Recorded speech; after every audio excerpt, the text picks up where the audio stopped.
Oke, selamat. Ini berarti selamat sore ya hari ini ya. Welcome. Di sini ada Teddy dari Atlas Cigar. Jadi ini merupakan episode kedua kita ya tentang dunia cerutu bersama dengan Mimi Cigar juga dan Berdetik gitu. Thank you ya Teddy sudah datang hari ini Teddy. Jadi kita hari ini bakal ngobrol seputar tentang background Teddy. Bisnis ya, karir dia terutama dalam bisnis cigar, karena udah pasti banyak banget orang yang tahu sih, maksudnya dengar tentang salah satunya itu cerutu Indonesia itu Atlas sih gitu. Mungkin tadi boleh mulai dengan perkenalkan diri terlebih dahulu dan background lah, mungkin gimana cerita sih tadi itu bisa masuk ke dalam dunia cerutu nih tadi. Mulainya dari mana ya? First of all, thank you lah udah diundang ya, apalagi baru tahu nih episode ke-2. Kok bisa kedua ya? Padahal banyak yang lebih senior. Ya, jadi memang kalau ngobrol soal bisnis cerutu, awalnya dari hobi sih. Jadi memang cerita ini di profiling, jadi kita masukin ke profile. Kalau bikin company profile Atlas tuh kita masukin story-storynya juga gitu. Jadi 2012 tuh pertama kali nyigar sih. 2012 lagi kumpul sama teman-teman organisasi, dicekokin di bawahnya. Karena nggak pernah ngerokok sama sekali. Nggak pernah ngerokok, cekokin cigar. Tapi karena mungkin cigar itu kan nggak di-inhale ke dalam ya. Jadi lebih gampang maksudnya kita cuma inhale, cuma dikumur-kumur mulut, taste-nya gini, lebih gampang diterima gitu. Walaupun sebenarnya strong, tapi karena nggak tahu rokok itu lebih light, taunya ya udah begitu. 2012 nyigar, mulai tuh sering kalau teman-teman beli barang dulu. Jadi kalau beli import itu share 1 box, 2 box, 3 macam gitu ya. 3 macam kita sharing-sharing. 1 box isi 25 tuh. Ini ya bagi ya. Dia 5 kita kebagian 5 stick. Jadi beli hitungannya 1 box tapi dapatnya 4 macam. Karena sharing-sharing gitu. Itu 2012 sampai akhirnya 2017-an lah, 2018-an mulai tuh nyoba-nyoba lokal gitu. Jadi dulu kan ada beberapa brand kayak Dos Hermanos gitu, terus Bismillah kan lebih komersil. Kita kadang kalau di Bali ke minimarket kadang ada, kadang di resto juga kadang ada. Itu jadi mulai nyoba cigar lokal ya pas itu 2018-2017an. Dari situ terus mulai nih ada teman ngajarin, coba dong lihat-lihat gitu, lokal cobain. Terus akhirnya mulai tuh nyobain lokal satu-satu, terus kita lihat kayaknya unik juga nih cigar, bisa nambah teman dari cigar tuh kayaknya kok cepet ya. Jadi kita dulu mau kenal orang kayaknya nggak gitu gampang, sekarang bisa masuk ke market mana-mana dari cigar gitu ya. Jadi terus mulai nih explore sampai akhirnya diajak ke Jember, lihat-lihat factory yang ada di sana. Kayaknya resourcesnya Indonesia nih cukup bagus. Even kita kan juga Google research gitu ya. Dan ternyata tembakau Indonesia termasuk bagus. Tembakau cerutu juga banyak diekspor ke luar gitu. Even waktu itu kita ada data dari Google, kita cari-cari gitu. Jadi 2% tembakau yang diekspor di dunia itu dari Indonesia 2%-nya. 2% dunia. Kan itu berarti besar ya. Besar. Makanya dari situ kita mikir berarti ini ada potensinya yang bisa growing lebih besar. Makanya kita coba masuk industrinya. Tapi dulu juga nggak semata-mata langsung lah kita bikin brand, kita ini nggak berani dulu. Yaudah kita lihat dulu karena market kita startnya dari lokal, kita ini dulu ngambil brand-brand teman-teman atau yang dari pabrik, kita bantu jualan di wilayah, kebetulan tinggal di Semarang, Jawa Tengah, jadi terus jualan di Semarang, Jawa Tengah, bikin brand toko lah gitu. Toko online, masukin ke beberapa tempat untuk jualan lokal produk. Jadi kita belum punya brand Atlas sendiri tuh, jadi ngambil dari beberapa brand, kita jual reseller lah. Kita jadi reseller dulu. Sampai suatu saat kita lihat marketnya lumayan ada gitu, masih ada pembelinya, walaupun kita tahu ya market cigar kan niche market, bukan market yang besar kayak kita bilang sigaret ya, bukan market kretek gitu. Jadi memang ya udah kita rasa ada, kita juga punya resources untuk produksi, akhirnya kita mulai tuh research, jadi cari gitu, bikin istilahnya blend, kita coba blend filler apa yang bagus, terus kita minta tolong ke factory juga bikin blend nih, kita mau yang gini gimana.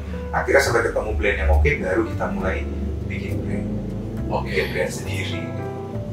Berarti kalau secara perjalanan itu tuh lama ya tadi ya, berarti dari 2012 kan. Habis itu kalau pertama kali ada kepikiran untuk nama Atlas, terus bisa bikin brand itu tahun berapa tuh? Itu 2018 itu. Jadi 2018 sambil berjalan sampai keluar kita kepikiran untuk bikin brand, makanya kita mulai research nih.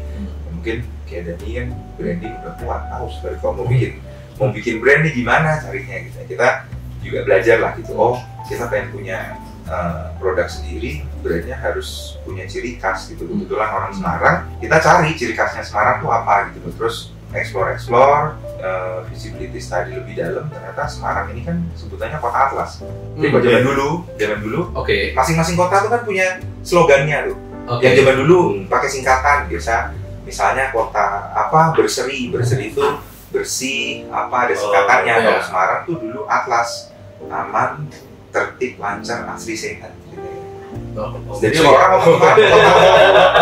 Semarang kota Atlas ada singkatannya itu. Nah terus kita lihat Atlas sendiri filosofinya bagus juga kan, artinya boleh dunia, istilahnya global lah gitu loh.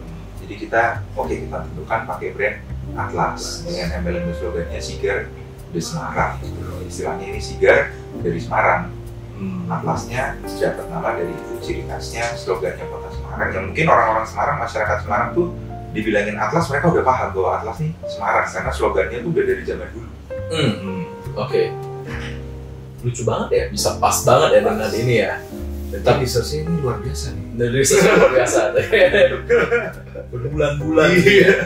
Nah, Ted kalau misalnya tadi di sini tuh boleh share gak dari sisi keluh kesah ya, mungkin pengalaman apa yang dilihat daripada Cerutu Indonesia dari perspektifnya sebagai brand Atlas tuh kira-kira gimana sih nih? Keluh kesah berarti yang gak enak-enak ya tadi? Mungkin grow-nya ataupun gak enaknya ataupun kondisi bisa Cerutu Indonesia tuh seperti apa sih sekarang gitu. Jadi kalau kita cerita dari sisi bisnis saja mungkin yang lebih bisa ada tolak ukur lah gitu lah. Sebetulnya kalau kita bilang Cerutu Indonesia ini belum jadi culture yang di Indonesia sendiri. Kalau kayak kita lihat kan di luar misalnya gitu ya, di Cuban sendiri, mungkin beberapa teman yang udah ke Cuban juga mereka lihat di sana tuh jadi culture, orang di mana-mana udah nyigar gitu, seakan-akan itu kayak local pride-nya mereka gitu. Tapi kalau di Indonesia kan masih nggak seperti itu. Bahkan dunia tembakau ini dikuasainya sama beberapa brand rokok, bukan yang arahnya ke cerutu gitu. Memang marketnya niche, terus pengenalan ke market ini juga agak tricky ya sebenarnya. Pengenalan ke market nih caranya harus benar, terus harus benar-benar di situasi yang tepat, yang oke gitu. Karena banyak yang hati-hati juga kan sama produk rokok, apalagi dia lihat cerutu gede besar, terus kesannya heavy, terus makan waktu, dan harganya mahal, orang lihat, wah ini costly, siapa yang mau gitu. Jadi memang aku lihat masih banyak pro kontranya juga nih buat cerutu di Indonesia. Tapi sebetulnya kalau market Indonesia ini tahu memang kita ini punya resources tembakau yang bagus-bagus, harusnya pelan-pelan mereka bisa teredukasi lah. Karena cerutu ini kan sebenarnya bukan melulu buat daily consume.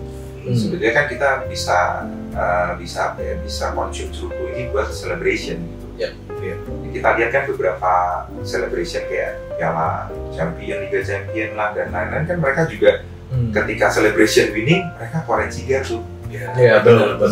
Ibrahimovic cigar di video masuk ke TV ya kan. NBA juga kan, NBA yang berapa tahun lalu yang pas Milwaukee Bucks winning champion kan dia juga si Giannis kan ini bagi-bagi cigar dan dibuat celebration gitu, bukan buat daily consume aja gitu. Nah itu lifestyle yang memang harus bisa kita explain ke market di Indonesia nih. Jadi ketika celebration paling nggak cigar ini jadi salah satu option yang lu bisa pakai buat istilahnya enjoy bareng teman-teman gitu nih produk. Benar. Mungkin itu salah satu challenge-nya sampai sekarang ya tentang edukasi itu sendiri ya ke cigar. Karena kalau dari kita lihat sih memang market Indo lagi grow banget sih, apalagi soal cigar gitu, dan kualitasnya makin naik ya, makin bagus gitu loh dari sisi tembakau juga, beragam brand yang hadir juga makin banyak sih. Mungkin ya harapan kita juga memang untuk cigar itu bisa berkembang semakin jauh sih. Harus bisa banget sih gitu. Nah kalau misalnya dari tadi sendiri gitu kan, kita lihat tuh ada produk yang lain gini, ada juga Kala ya di sini, ada Kala cigar gitu kan, atau Kala cerutu yang Kala gitu. Nah boleh ceritain juga nggak tadi kenapa bisa ada dari sisi dua produk nih, ataupun sebagai brand owner itu ada Atlas, ada Kala.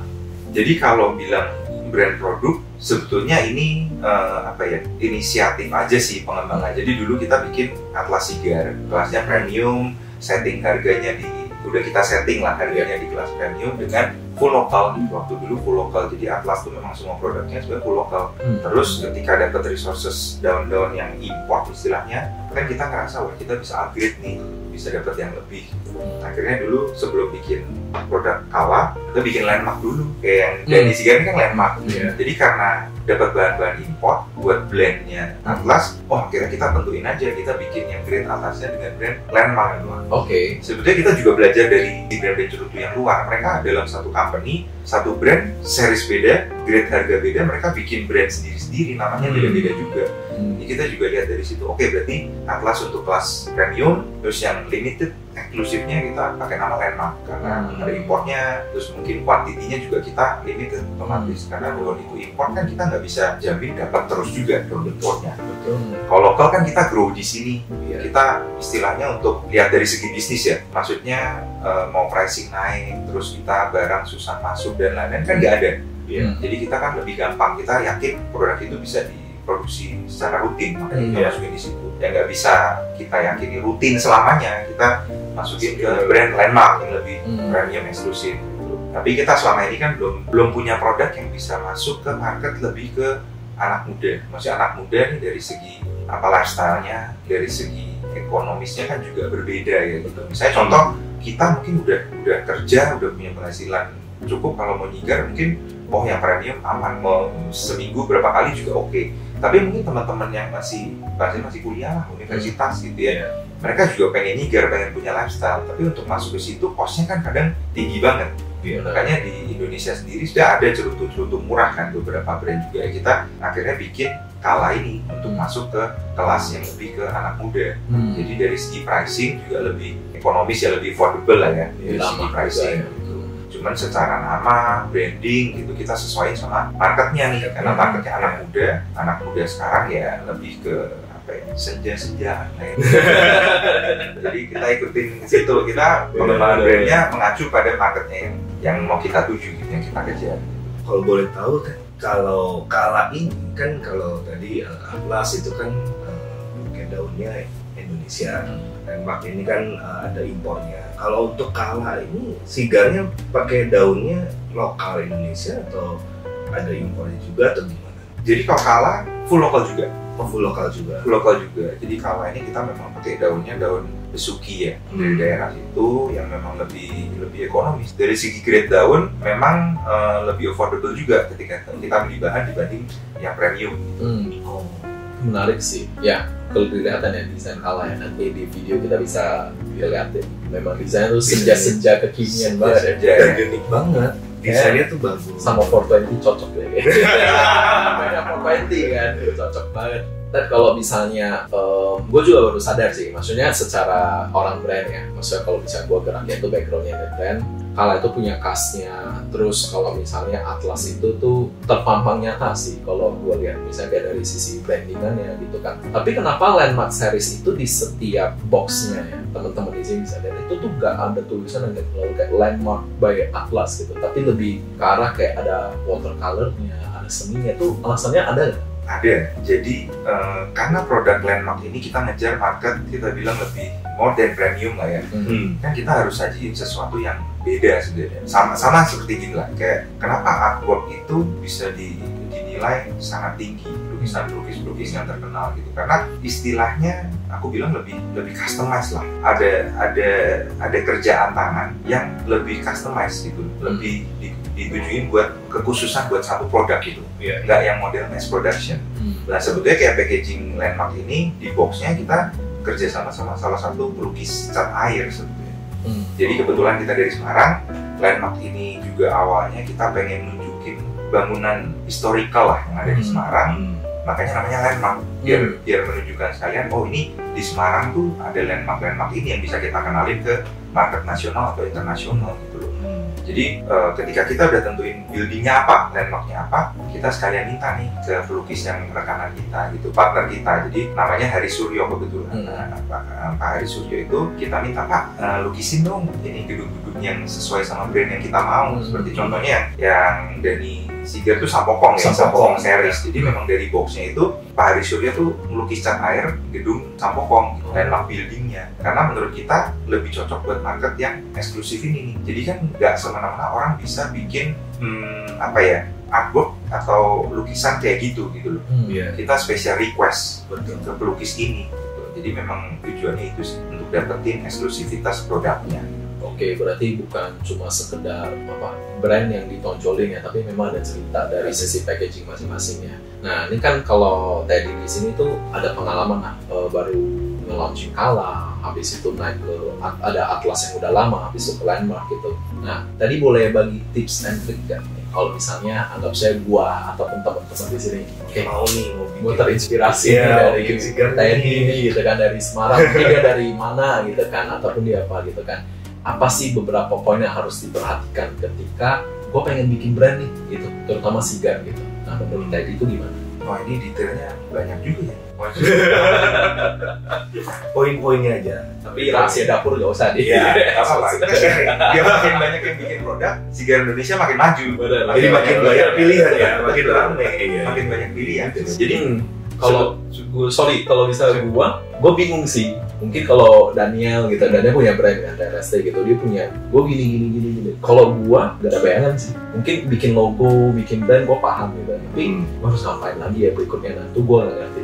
Mungkin dari sana kali ya. Wah, ini ceritanya bisa panjang soalnya ada dasar yang udah kebentuk sebetulnya. Dan kayak contoh nih, karena kita merasa kita orang Semarang gitu ya. Orang Semarang, hidup di Semarang, banyak kerjaan apapun juga di Semarang mainnya gitu. Jadi kita punya visi gitu loh. Oh gimana ya biar orang-orang di luar sana, di luar Semarang tuh juga tahu Semarang dengan value yang baik gitu loh. Jadi itu udah berjalan dari zaman dulu kuliah pun gitu nih. Jadi kalau kuliah nih, walaupun kuliah dulu sempet di UPH kan.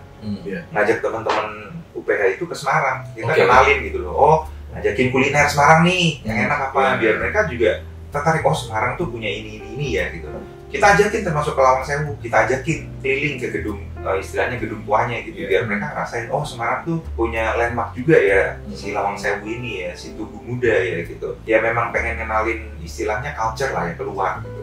Itu jadi dasarnya sebetulnya. Jadi ketika kita mau bikin produk, apalagi cerutu ini kan handmade, dia bilang produk handmade yang istilahnya bukan produk yang mass production lah ya. Handmade, kuantitinya juga pasti terbatas gitu. Kita sekalian nonjolin ini produk Semarang gitu. Jadi ciri khas culture-nya Semarang kita bawa ke luar sebetulnya. Itu berarti kan udah punya secara orang lihat tuh udah punya ciri khas sendiri gitu loh. Oh ini ada ciri khas Semarangnya nih gitu, walaupun nggak terlalu implisit kelihatan, tapi orang yang mungkin orang Semarang akan tahu. Harapannya memang kalau buat teman-teman yang mungkin dari Semarang sendiri, ketika keluar mereka punya pride nih bawa produk Atlas ke teman-temannya gitu.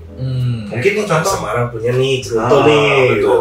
Jadi paling nggak kita punya nilai plus yang bisa kita bawa buat teman-teman sekitar kita Semarang dulu. Jadi mungkin harus punya istilahnya story yang bagus lah untuk mulai nge-branding suatu produk dulu gitu.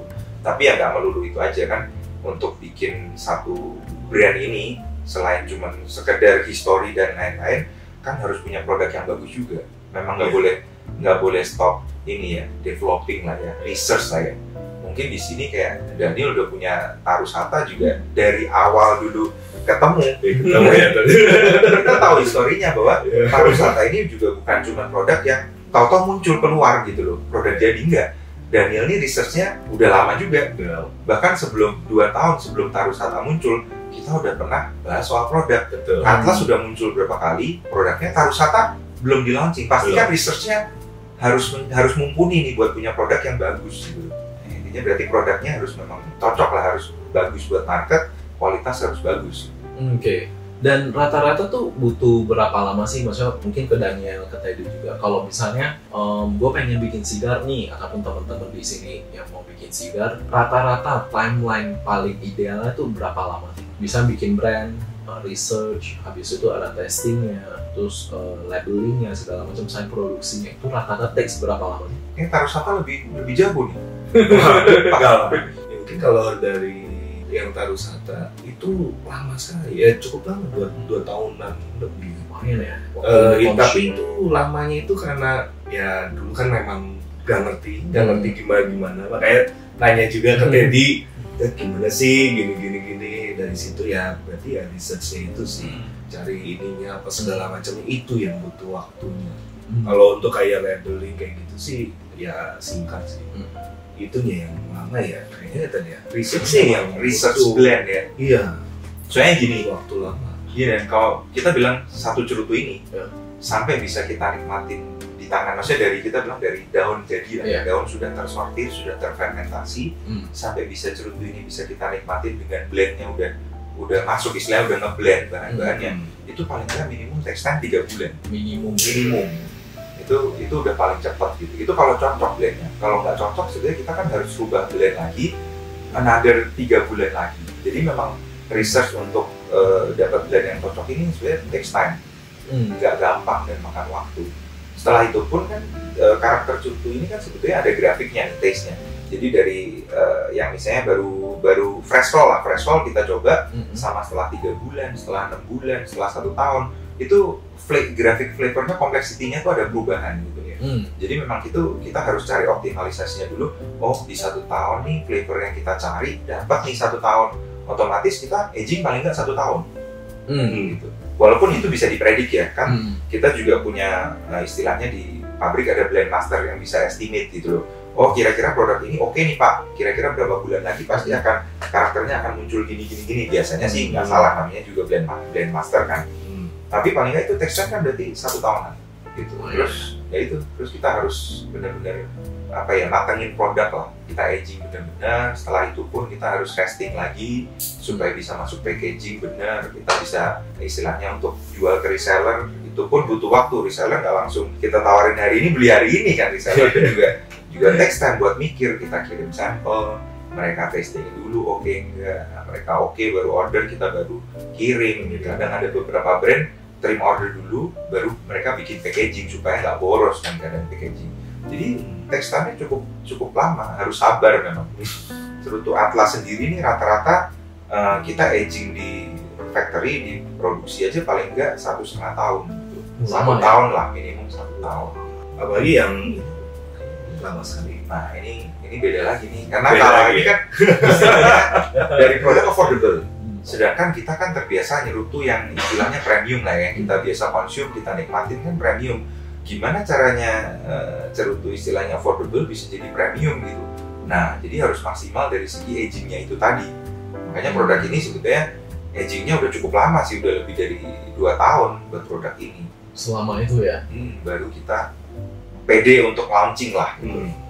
Biar walaupun dengan ya mungkin dari tadi kan ini target marketnya untuk anak muda yang secara harga lebih ekonomis, tapi kan tidak menutup kemungkinan para penikmat sigar yang sudah senior gitu untuk menikmati kala juga kan tidak menutup kemungkinan kan. Betul. Dan kebetulan market anak muda ini anggapannya kan mereka starter, istilahnya baru mulai gitu loh. Kita nggak berani untuk kenalin cerutu yang mereka nggak bisa terima nanti waktu dikonsumsi gitu. Jadi kalau kita asal-asalan ngasih produk, mungkin orang beli, tapi pas dia nyigar gitu, wah sigar nggak enak. Jadi mindset mereka akan berpikir, oh sigar tuh mahal nggak enak gitu loh. Itu yang kita hindari. Makanya walaupun di kelas istilahnya kita bilang di affordable sigar, tapi harus punya quality yang mereka bisa terima gitu. Mereka bisa masuk ke dunia cerutu mulai dari cerutu ini kan masalahnya gitu loh. Jadi itu yang harus kita pertimbangkan juga.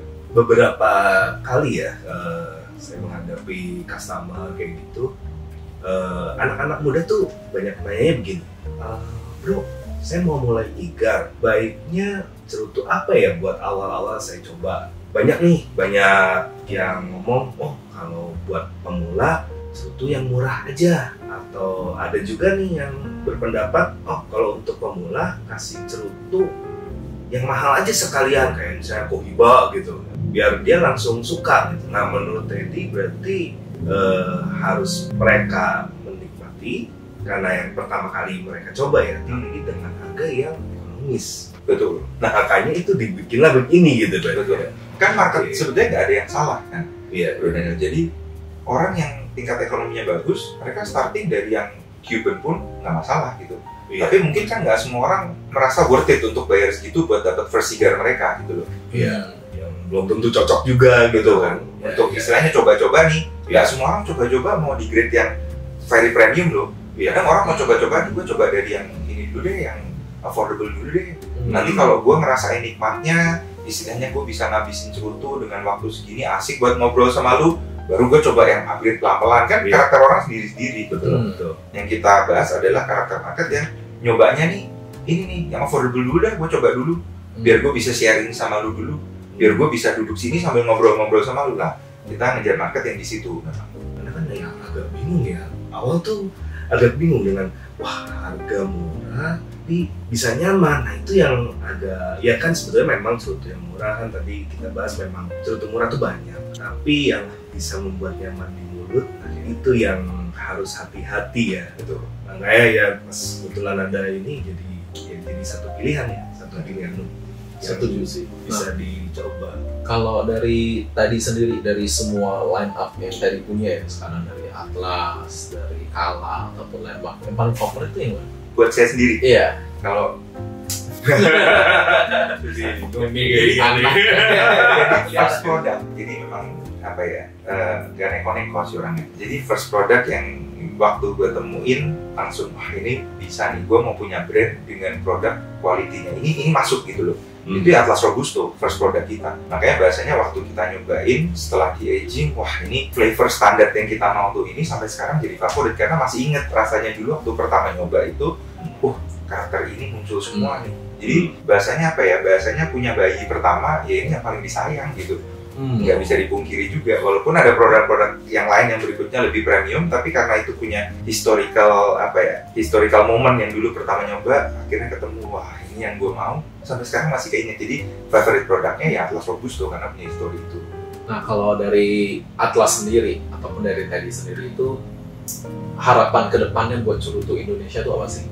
Ini harapannya bukan pribadi gue nih, sebenarnya harapannya sering sharing di community, ya kan, teman reseller, teman-teman yang punya factory juga, ya memang pengennya cerutu di Indonesia nih makin dikenal dunia ya. Jadi nggak cuman kita sekarang, kalau orang-orang ketemu sama orang-orang yang budgetnya unlimited, mereka mintanya selalu yang import, yang sudah terkenal lah ya. Betul, import dan sudah terkenal gitu. Bentuk mereka, oh yang ini habis stoknya nggak ada gitu ya, misalnya merek Cohiba gitu. Mereka optional produknya juga sama, maunya yang Cuban, maunya yang Nicaragua gitu. Gimana cerutu Indonesia ini bisa sejajar aja sama mereka gitu, sama Cuban sama Nicaragua dengan karakter yang berbeda. Karena kalau kita nyoba, Cuban kan punya karakter gitu. Kita blind test nih, dikasih Cuban cigar, kita bisa lah gitu. Oh ini pasti Cuban. Even tuh kita brandnya belum tentu brand yang tipenya apa, tapi tahu nih Cuban dari smellsnya, dari karakter daunnya itu udah kebentuk. Sama juga Nicaragua, soalnya Nicaragua juga ketika kita blind test juga kita tahu, wah ini kemungkinan nih Nicaragua nih gitu. Dan Indonesia harusnya juga punya karakter yang beda gitu. Jadi kita juga pengen kalau di blind test nih, wah ini Indonesian cigar nih gitu. Jadi pengen sejajar, harapannya Indonesian cigar bisa sejajar sama imported cigar lah. Ya bukan berarti siapa yang lebih baik, siapa lebih baik lah ya, tapi memang punya karakter sih. Makanya kalau gue sering bilang sih, memang Cuban, Nicaragua ya tetap punya aromanya sendiri yang kayak ciri khasnya gitu. Bukan lebih enak, bukan Cuban tuh selalu paling enak jadi semua orang tuh harus ada, tapi favorit profilnya yang mana kayak gitu. Nah kalau tadi ada ini nggak, kedepannya tuh bakal ada next product yang bakal di launching soon?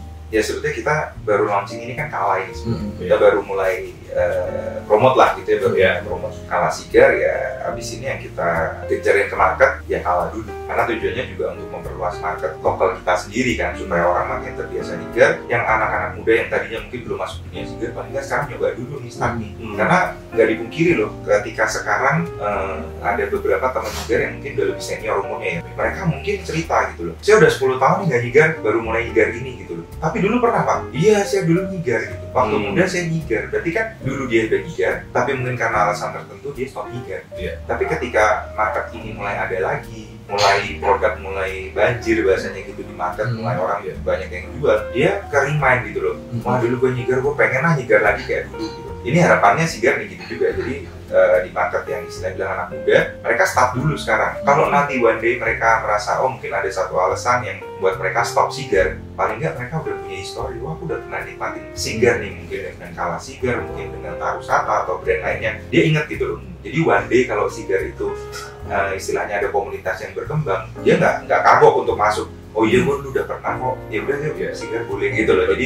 Jadi gampang diterimanya. Dan kalau menurut dari Teddy sendiri itu marketing tools apa sih yang sebenarnya secara bisnis yang kita ngomongnya itu yang paling efektif buat masyarakat di Indonesia itu bisa mencoba Sigar gitu? Apakah termasuk dari digital platform ataukah memang kita harus word of mouth ataukah memang harus ikut event? Menurut Teddy sendiri secara perspektif gimana? Sebetulnya kalau paling efektif untuk orang tahu produknya sebetulnya tetap event ya, karena di event itu kan orang benar-benar bisa lihat dan tasting produknya. Biasa kalau di event kan kita suka kasih sampling ya. Jadi mereka juga bisa nikmatin produknya. Cuma triggernya mungkin bisa by digital. Kayak sekarang Instagram account ya beberapa brand yang bagus kan mereka juga bikin account Instagramnya udah menarik gitu. Orang buka aja Instagram ini apa sih gitu. Kayak di Kala kita juga berusaha masuk ke market dengan quote-quote nih. Oh market anak muda yang kita bilang tadi market senja itu sukanya apa sih? Kita research. Oh mereka sukanya bahasa ini nih puitis gitu lah ya. Kita cari juga research. Oh dari segi nama kita masukin ini. Jadi dari Instagramnya juga kita tampilin foto-foto yang mencerminkan anak muda mereka lagi di satu momen yang misalnya sambil lihat sunsetan nih duduk nyigar gitu kan. Berikut sama wording-wordingnya, jadi relate ke mereka ketika mereka lihat, wah seru dan ini gua banget nih gitu loh yang diharapin sih gitu. Itu lucu sih, pas gue lihat persepsi akunnya kalau kok lucu ya, ini warnanya tuh lebih senja, lebih anak muda, fontnya pun nggak New World ataupun yang kayak Cuban gitu kan, kayak kesannya kayak tua ya, kayak punya dunianya sendiri kan. Pas kali itu menurut aku pribadi sih memang unik sih gitu. Dan mungkin ini tuh last question buat Teddy sendiri, ada pesan khusus kan buat penyigar yang baru mau belajar sigar, anak-anak muda, ataupun untuk pencerutu yang ada di Indonesia sendiri, kira-kira Teddy ada pesan-pesan tersendiri? Kalau pencerutunya senior nggak berani pesenin, kita siapa? Mereka lebih senior, lebih pengalaman kan? Kita justru minta ilmu kan dari teman-teman yang senior berpengalaman kan? Bahkan yang ngajarin mulai masuk dunia sigar itu kan salah satunya Pak Toto, mungkin dari juga kenal. Ya kita justru belajar sama beliau terus nih, kayak mereka udah explore lebih banyak cerutu, mereka knowledge sigarnya juga udah lebih banyak, karena cerutu ini kan tetap ada sisi preferensinya ya. Mungkin Daniel suka A, Dani suka B, gue suka C. Kenapa? Karena mungkin ada karakter tertentu yang kita nikmatin pas istilahnya emosional kita juga lagi beda nih gitu, mood kita lagi beda nih gitu. Itu menentukan juga taste cerutu yang kita nikmatin. Jadi kalau sama yang senior kita justru belajar. Tapi kalau buat yang istilahnya mau early, mau nyoba cerutu, sebetulnya yang penting tuh jangan takut-takut sih. Karena orang tuh kadang yang belum pernah cerutu, lihat cerutu, enggak, gede gitu, maksudnya bakal lama. Terus disedot berat nggak ya, heavy nggak ya? Biasa kalau mereka rokok tuh enteng gitu loh, cepet.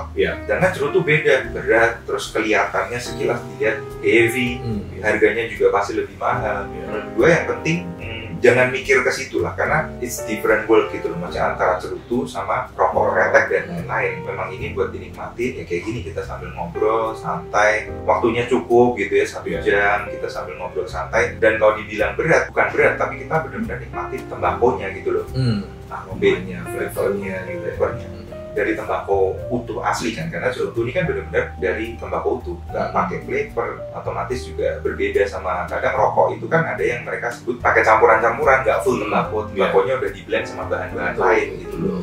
Kalau tembakau buat cerutu kan benar-benar full daun tembakau utuh gitu ya. Sorry nih, potong. Nah kan kebetulan ya di balik layar saya sudah coba lihat produk Kala ya. Nah itu tuh ada sesuatu yang menarik sih, selain packagingnya yang menarik. Ada satu yang menarik itu tadi saya lihat tuh ada infuse tuh kan, infuse coffee, infuse coklat ya masalah ya, ada coklat juga dan ada original ya. Jadi ada 3 varian gitu ya. Lucu ya. Nah gitu ya. Kan tadi kan kita ngobrol ini full daun tembakau gini. Nah kalau infuse ini bagaimana nih? Biar ya yang lain juga paham gitu. Ini cerita ke belakang sedikit mungkin ya, latar belakangnya ya. Waktu bikin Kala, kita tahu market yang kita target adalah market anak muda yang early baru starter. kita juga pelajarin gitu loh, kesulitan orang mau mulai nyerutu nih apa sih gitu. Satu, dari segi penyimpanan, itu ntar kita cerita. Yang kedua, dari segi flavor, karena terbiasa dengan mungkin produk vape, IQOS, yang ada flavor-flavornya gitu.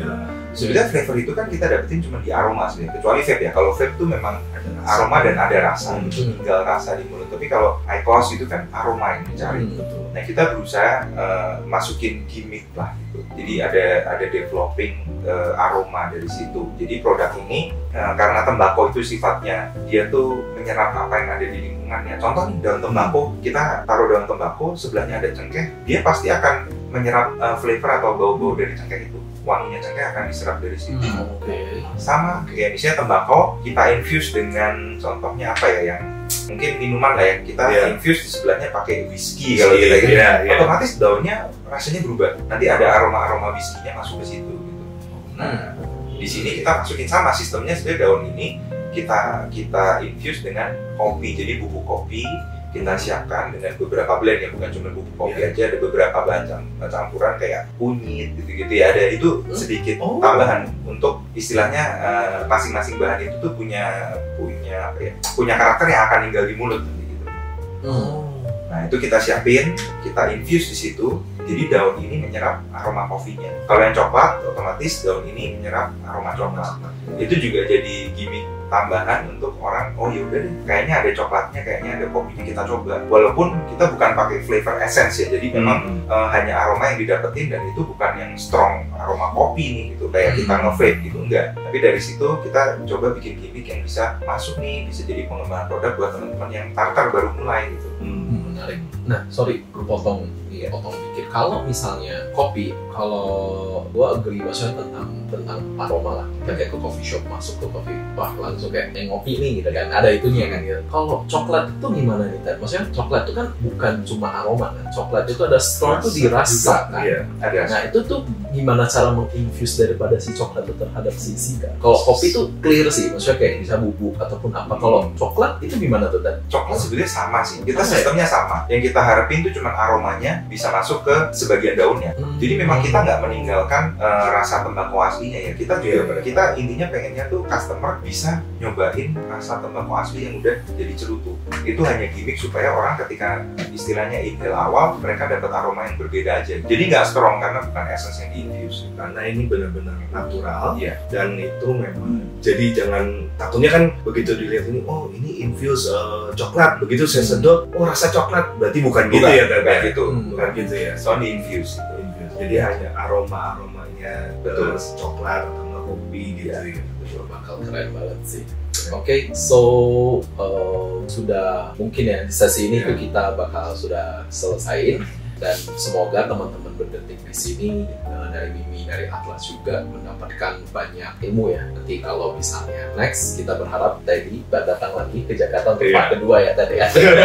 Kita bisa belajar lebih banyak lagi gitu, karena mungkin kalau dari gue pribadi, gue penasaran sih, mungkin let's say dalam beberapa bulan lagi kita bisa doing this podcast, dan kita bisa doing this. Gue pengen tahu tuh perkembangan terhadap anak mudanya terhadap cerutunya itu seperti apa sih, terutama di Kala. Karena ini menarik banget nih, kayak cerutu yang affordable ya, kita bilang tanda kutip affordable, masuk ke anak muda itu gimana sih responnya. Nah ini yang menurut gue ini salah satu produk yang menarik sih, karena yang lain-lain tuh kan mungkin beberapa, kalau bisa gue lumayan suka yang Landmark series gitu kan, karena memang ada aroma-aroma yang berbeda, apalagi Lawang Sewu itu keren banget, terus benar-benar serasa kayak di sana ya, gitu perasaannya kayak gitu. Dulu gue SMP tuh pernah mirip ya, kayak ingat ada gitu kan. Gue penasaran banget sih, mungkin within few months bakal ketemu dan Teddy lagi. Kita kalau bisa cerita, mungkin kita bakal ngebahas lebih deep lagi tentang Kala dan bagaimana perkembangannya. Kalau bisa next episode di Semarang ya? Iya, boleh. Seru ya. Jadi kalian Semarang, boleh. kita siapin lah, kita sessionnya di Semarang next time. Boleh. Biar kenal sekalian Semarang. Jadi sekalian ngobrol, kalian juga sekalian kulinerannya Semarang ntar disiapin juga. Boleh. Tapi gak di Lawang Sewu kan? Kalau salah mungkin bisa dikondisikan. Sambil takut kalau saya dulu lagi ya. Oke, thank you tadi atas waktunya dan sudah jauh-jauh dari Semarang dan datang ke tempat kita. Next time kita bertemu lagi ya tadi ya. Thank you Dani, thank you so much, sukses terus buat berdetik ya. Thank you.